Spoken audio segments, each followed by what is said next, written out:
Hello friends, welcome to PS commerce classes. मैं हूं Priyanka. Friends, हम इस वीडियो में इंटरनेशनल बिजनेस के एमसीक्यूज डिस्कस करने वाले हैं। इस पर हम 5 वीडियोस पहले भी कर चुके हैं, जिसमें मैंने आपको बहुत सारे एमसीक्यूज करवाए हैं। अगर आप लोगों ने वो वीडियोस नहीं देखी है तो उसका लिंक आपको इस वीडियो के डिस्क्रिप्शन बॉक्स में मिल जाएगा, वहाँ से आप देख सकते हैं। ये हमारा वीडियो का पार्ट 6 है। इसमें कुछ एमसीक्यूज हम डिस्कस करेंगे। तो ये वीडियो जो है नेट कॉमर्स के जो पेपर 2 के स्टूडेंट्स हैं कॉमर्स के, उनके लिए तो इम्पोर्टेंट है ही, साथ में और भी स्टूडेंट्स हैं जैसे एमकॉम के, बीकॉम के या फिर कॉमर्स के जो स्टूडेंट्स हैं या जिनका इंटरनेशनल बिजनेस का सब्जेक्ट है, उन सभी के लिए ये वीडियो इम्पोर्टेंट रहेगी। अगर आप लोगों ने अभी तक चैनल सब्सक्राइब नहीं किया है तो पहले चैनल सब्सक्राइब कर लीजिए, साथ ही एक बेल आइकन बना होगा उसे भी प्रेस कर दीजिए ताकि मेरी वीडियोस की नोटिफिकेशन आप लोगों को मिलती रहे। तो चलिए स्टार्ट करते हैं हम वीडियो को। 51 क्वेश्चन है हमारा। Trade undertaken on a large quantities and selling them in smaller quantities to retailers और even final consumer is called. Trade करते हैं, पहले क्या करते हैं, लार्ज क्वांटिटी में कोई चीज़ खरीद लेते हैं और फिर उसको छोटी छोटी क्वांटिटी में आगे बेचते हैं रिटेल में, या फिर फाइनल कंज्यूमर तक उसको बेचा जाता है। तो इस प्रोसेस को क्या बोला जाता है? A retail trade, B home trade, C wholesale trade या फिर डी कंपोजिट ट्रेड। तो देखिए, इसको होलसेल ट्रेड बोला जाता है। ठीक है, क्या करते हैं, होलसेल में माल खरीद लेते हैं, बल्क में माल खरीद लेते हैं, फिर आगे उनको रिटेलर तक या फाइनल कंज्यूमर तक पहुंचाया जाता है। तो इसे हम क्या बोलते हैं? होलसेल ट्रेड बोलते हैं। तो यहाँ पर आंसर हो जाएगा option number C. Then next है terms of trade of a country shows. जो ट्रेड की टर्म्स होती है कंट्री की, वो क्या शो करती है? A ratio of import duties, B ratio of price of exports and imports, C ratio of goods imported and exported या फिर D both A and B. तो ट्रेड की टर्म्स क्या शो करेगी? Ratio of price of exports and imports. जो भी कोई country export कर रही है और इंपोर्ट कर रही है, यानी कि जो माल दूसरे देशों में वो भेज रही है और दूसरे देशों से वो मंगा रही है, उसकी प्राइस का रेशो, उनकी एक्सपोर्ट की और इंपोर्ट की क्या प्राइस है, उस प्राइस का रेशो शो करती है टर्म्स ऑफ ट्रेड। ठीक है, तो यहाँ पर आंसर होगा हमारा ऑप्शन नंबर बी। 53 क्वेश्चन है the dominant member state of OPEC is. OPEC जो है उसकी डोमिनेंट मेंबर स्टेट कौन सी है? ए इराक, बी ईरान, सी कुवैत या फिर डी सऊदी अरब। तो उसकी डोमिनेंट स्टेट कौन सी है? ओपीईसी की डोमिनेंट स्टेट जो होगी वो इराक है। ठीक है, जो कि हमारा ऑप्शन ए में दिया गया है। तो यहाँ पर आंसर हमारा ऑप्शन नंबर ए हो जाएगा। क्वेश्चन 54 है terms of trade between two countries refer to a ratio of. Terms of trade है जो दो कंट्रीज के बीच में है, वो क्या दिखाती है इनमें से? A balance of trade to balance of payment, B export to import, C currency values या फिर D export price to import price. जो दो कंट्रीज के बीच में टर्म्स ऑफ ट्रेड है वो क्या दिखाती है? वो दर्शाती है export price to import price, कि एक्सपोर्ट का प्राइस क्या है इंपोर्ट के प्राइस में। ठीक है, यानी कि जो माल एक्सपोर्ट किया जा रहा है और जो माल इंपोर्ट किया जा रहा है उनका आपस में प्राइस क्या है, वो कंट्रीज के बीच में टर्म ऑफ ट्रेड दिखाती हैं। तो हमारा आंसर हो जाएगा ऑप्शन नंबर डी।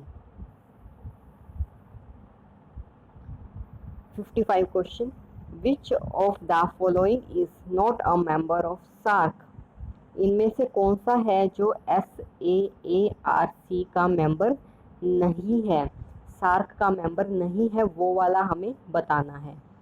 ए मॉरिशस, बी नेपाल, सी मालदीव्स या फिर डी अफगानिस्तान। तो देखिए, ये जो ऐसे सभी दिए होते हैं ना, ये कोई भी इंटरनेशनल इंस्टीट्यूशन है या एग्रीमेंट्स है, इनमें से इस टाइप से क्वेश्चंस बनते हैं और इनके सभी जो की पॉइंट्स है वो मैंने अलग से वीडियोज़ में करवा रखे हैं कि इनमें क्या क्या टॉपिक होते हैं, कि फुल फॉर्म क्या है, कब ये फॉर्म हुए, कौन कौन सी कंट्रीज इनमें इंक्लूड है। तो इस तरह से जो भी पॉइंट्स इंपॉर्टेंट है एग्ज़ाम पॉइंट ऑफ व्यू से, वो सब मैंने वीडियो में करवाए हुए हैं। उसका लिंक आपको इस वीडियो के डिस्क्रिप्शन बॉक्स में मिल जाएगा, वहाँ से जाकर आप वो वीडियोस ज़रूर देखिएगा, बहुत इंपॉर्टेंट है वो वीडियोस, ठीक है। तो यहाँ पर देखिए, सार्क में जो मेंबर्स इनमें से नहीं है वो वाला हमसे पूछा है। तो इसमें देखिए, सार्क का मेंबर नेपाल भी है, मालदीव भी है और अफगानिस्तान भी है, लेकिन मॉरिशस जो है वो सार्क का मेंबर नहीं है, हमसे नॉट वाला ही पूछा है। तो हमारा आंसर हो जाएगा ऑप्शन नंबर ए, मॉरिशस। 56 है, India is a part of, India इनमें से किसका पार्ट है? ए नाफ्टा, बी सार्क, सी ईयू या फिर डी CER। तो इंडिया देखिए, ना तो ही नाफ्टा का पार्ट है, ना ईयू का पार्ट है और ना CER का, और किसका पार्ट है? ये सार्क का पार्ट इंडिया है, ठीक है। तो यहाँ पर ऑप्शन नंबर बी हमारा आंसर हो जाएगा। 57 है, dash is at the top of structural organisation of the WTO। WTO की जो स्ट्रक्चरल ऑर्गेनाइजेशन है उसमें टॉप पर क्या आता है? A general council, B committee on trade and development, C ministerial conference या फिर D committee on balance of payment restrictions. तो देखिए, WTO में सबसे टॉप पर जो आता है वो मिनिस्ट्रियल कॉन्फ्रेंस आता है, ठीक है। तो यहाँ पर आंसर हमारा ऑप्शन नंबर सी हो जाएगा। Question 58, a tax imposed on certain type of imported goods is known as. कुछ टाइप की जो गुड्स होती हैं उन पर जो टैक्स इम्पोज्ड होता है, जो टैक्स लगाया जाता है, वो किस टैक्स के नाम से जाना जाता है? ए सब्सिडी, बी सर्वेलेंस टैक्स, सी सरचार्ज या फिर डी टैरिफ। तो देखिए, वो टैरिफ के नाम से जाना जाता है। कुछ गुड्स पर जो टैक्स लगाया जाता है, कुछ स्पेसिफिक गुड्स होते हैं, सर्टेन टाइप की गुड्स होती हैं जिन पर टैक्स लगाया जाता है, उस टैक्स को क्या बोलते हैं? टैरिफ बोला जाता है, ठीक है। तो राइट आंसर यहाँ पर डी हो जाएगा, टैरिफ। 59 है, there are dash members in WTO at present since 29 July 2016। Question क्या कहता है कि 19 जुलाई 2016 के बाद से लेकर अब तक जो WTO का मेंबर है, एट प्रेजेंट जो मेंबर है, यहाँ पर कंफ्यूज नहीं होना कि एट प्रेजेंट सिंस 2016 देर का है तो ये सोचो 2016 का पूछा है, नहीं, जो किस 2016 से लेकर अब तक जो मेंबर है WTO का वो पूछा है हमसे। कितने हैं वो? ए 154, बी 152, सी 164 या फिर डी 159। तो अब तक कितने मेंबर हैं? 164 मेंबर हैं WTO के। तो आंसर हो जाएगा option number C. Last question इस वीडियो का, international trade dispute are handled by the WTO under the auspices of the. International trade जब होता है, यानी कि बहुत सारे देश जो आपस में व्यापार करते हैं, तो वहाँ पर कुछ ना कुछ डिस्प्यूट भी हो सकता है, ठीक है। तो उस डिस्प्यूट को WTO में कौन हैंडल करता है? A world court, B international court of justice, C dispute settlement body या फिर D international chamber of commerce arbitration panel. तो WTO में जो वर्ल्ड ट्रेड ऑर्गेनाइजेशन है वो डिस्प्यूट देखती है, उसके लिए डिस्प्यूट के लिए कुछ अलग कमेटी बनाई हुई है, उसका नाम हमसे पूछा है कि WTO के अंदर जो इंटरनेशनल ट्रेड में डिस्प्यूट होते हैं वो कौन हैंडल करता है। तो वर्ल्ड कोर्ट है WTO में जो डिस्प्यूट को हैंडल करता है। तो यहाँ पर आंसर हो जाएगा ऑप्शन नंबर ए। तो यही थे इस वीडियो के क्वेश्चंस।